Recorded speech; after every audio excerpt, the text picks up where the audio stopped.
What's going on, two-wheelers? Cameron Martell here, and this is the BestBeginnerMotorcycles.com Learn to Ride video series. Now in this video, we are going to ask and answer one important question. I know you're ready to ride, but is your bike? Well, we're going to go over some important pre-season maintenance that you can do at home to make sure that your machine is in excellent condition and ready for the season ahead. Ready to go? So am I. Let's do this. Motorcycles, like most things, will wear over time and require routine maintenance. You want to tackle common items before they become a costly problem. You'll need some basic hand tools to do this. Think screwdrivers, ratchets, wrenches, microfiber towels, and so on. Let's start with pre-season checks. For most people, your motorcycle will be parked for a large portion of the year, so it's important to perform a checkup prior to riding. Try to perform your pre-season checks 2 to 4 weeks ahead of nice weather. This should give you adequate time to find and repair anything major. You don't want to be kept from riding after all. My advice? Clean the bike first. It'll make it way easier to spot any issues. Besides, your bike deserves a little bit of love, am I right? Let's talk about your tires. Check your tires' tread depth.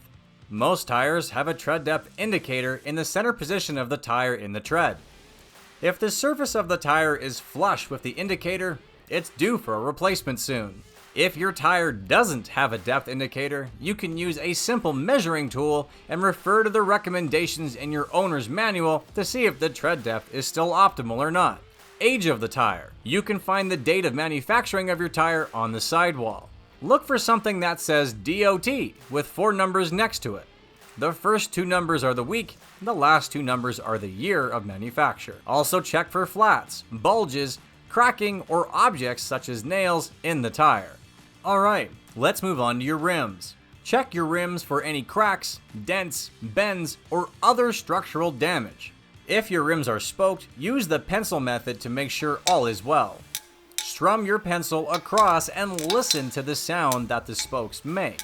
A loose spoke will sound dull and hollow compared to the ping you'll hear with a secure spoke. Next up, the chassis. Let's check the chassis for damage, such as cracks. Make sure your kickstand doesn't have any play. Now let's assess your suspension. Look at the front part of your fork and make sure it is clean and not leaking. Push down on the forks to make sure they are responsive and not floaty or too bouncy. Either one of those symptoms can indicate a problem. Now, rear suspension geometry varies across motorcycles, so we recommend checking your owner's manual for your particular model. Alright, now let's have a look at the controls.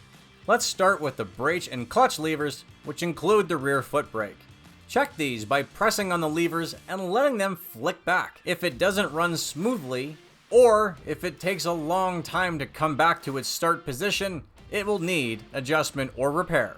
If the brake levers max out easily, then you're not getting full braking power, and you want to have that lever adjusted. Now let's look at the shift foot lever. So again, we're kind of looking at the same thing here. Push down and lift up on the shifter. Make sure to return neutral before starting the bike. The movement should be defined and deliberate. With the throttle, pull it back and let it snap back into position.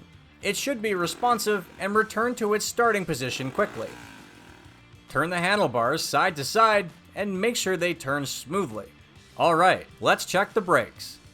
This is one area of the motorcycle that you absolutely do not compromise on. Check the disc brakes for straightness, cracks, and smoothness.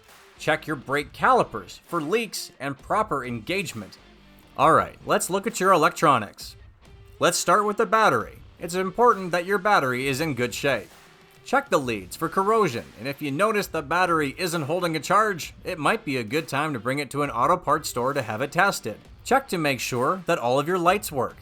Check your signal lights, headlights, and high beams. Using the front and rear brakes, check the brake lights. On to the drivetrain. In this case, we're talking primarily about your chain. Check to make sure that the chain is clean and lubricated. Look for rust or damage on the chain, as well as the sprocket. When it comes to the sprocket, also pay close attention to the teeth. Do they look rounded or do they look relatively new? If your bike is belt driven, check that the belt is not damaged and that it's in good shape. Okay, the final step here for this little pre-season checkup is your fluids. Check the oil color and level, and verify with your owner's manual to see what the oil change interval should be. Also have a look at your hydraulic brake fluid. Check the fluid level and color. When it comes to brake fluid, you don't want to see cloudy fluid. Right on. So if you go through that list once or twice a year, that's some serious quality time with your bike. Good for you.